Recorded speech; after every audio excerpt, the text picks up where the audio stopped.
all her life to be part of the big, grand narratives of classical music. Because when you go to the cinema, you know, you think bigger thoughts than when you're at home on your couch. The stakes are lower.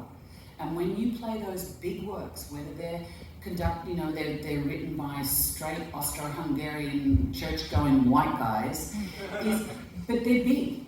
And she's always wanted to have the right to be in dialogue with them.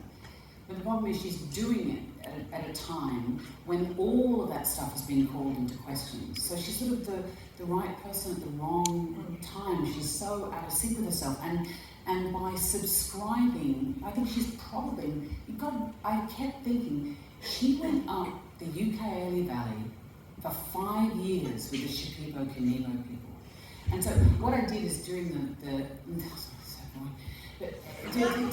I thought, I listened to an interview with Simon Rattle, and he'd said that he always hears music.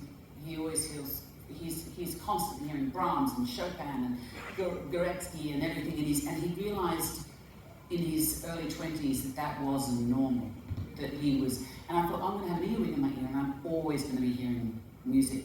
And I thought, it's going to be Mahler that I'll be listening to, you know, when I'm in dialogue with Petra or whoever, and I'll pick different pieces of music. And in the end, the stuff that I listened to mostly, in most of the scenes, was throat singing and Tibetan chants, because I felt like on some deep way that the character was being drawn into, you know, to becoming the architect of her own demise. She was being drawn into her own destruction, because the thing is, it's about creativity. And as we talk about giving birth to stuff, but we also have to kill things.